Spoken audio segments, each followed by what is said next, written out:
Salut, heureux de te retrouver ce matin pour notre deuxième jour de la campagne. Je récupère mon ex, qui est une semaine de jeûne et de prière. J'aimerais aujourd'hui faire un focus sur une toute petite phrase qui a, je crois, une très grande importance dans notre apprentissage sur la prière. Dans Matthieu 6, verset 6, il est écrit « Mais chaque fois que vous priez, entrez dans votre chambre la plus intime. »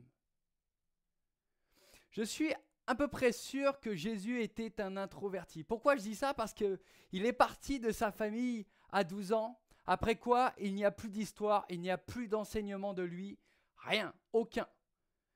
Et quand nous entendons parler de lui à nouveau, il est rabbin solitaire à la recherche de disciples dans des endroits moins, je dirais, dans des endroits moins que respectables.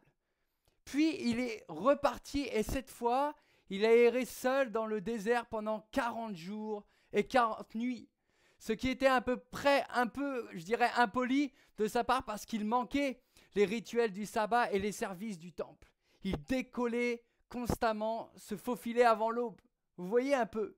Dans l'ancienne tradition hébraïque, beaucoup de prières étaient faites dans de nombreux lieux publics et de nombreuses manières. Mais quand Jésus apprenait à ses disciples comment prier, il a dit dans Matthieu 6, verset 5, « Lorsque tu pries, ne sois pas comme ces hypocrites. Ils aiment prier debout dans les synagogues et au coin des rues pour être vus de tous les hommes.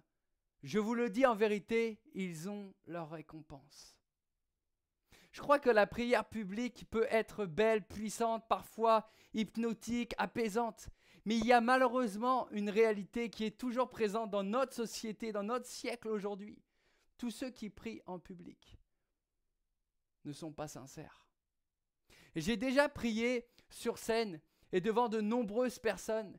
Et je sais qu'il est facile de se lever et de dire des mots qui vont susciter des applaudissements ou bien même des « amen » passionnés. Il est facile de se tenir devant une foule et de remplir un espace rempli de bruit et d'applaudissements et peut-être même d'alléluia.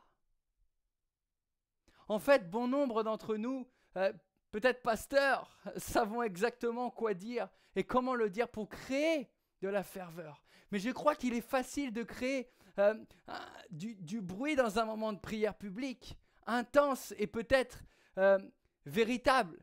Mais pour être franc, entre toi et moi, je ne veux pas de la récompense qui serait de faire plaisir ou de donner un coup de pouce à mon ego. Je ne veux pas de ça. Mais Jésus enseignait aux disciples et il nous apprend encore à nous aujourd'hui qu'il y a plus dans la prière que nos paroles publiques.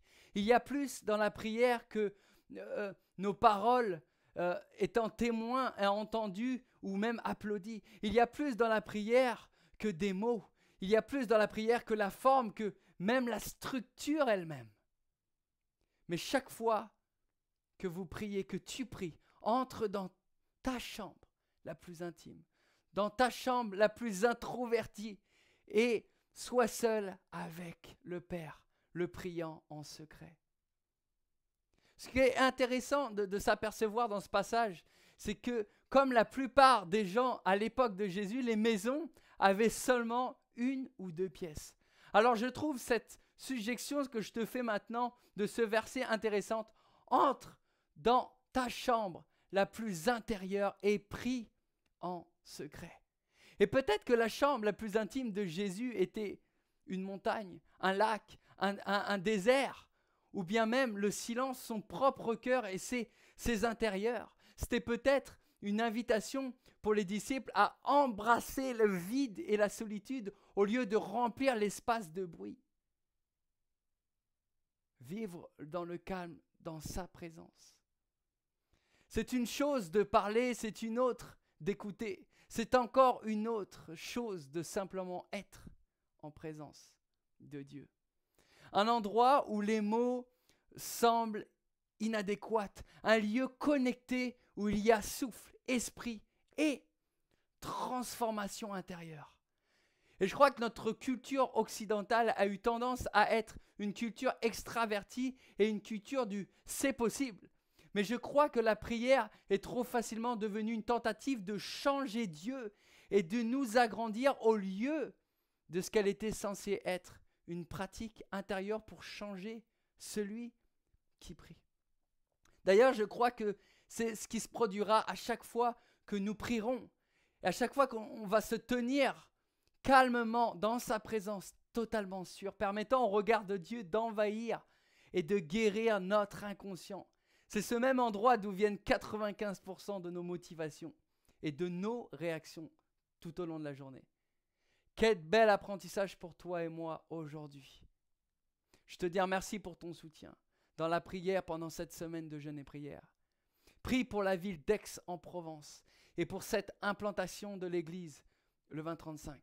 Sois béni et encouragé. À bientôt.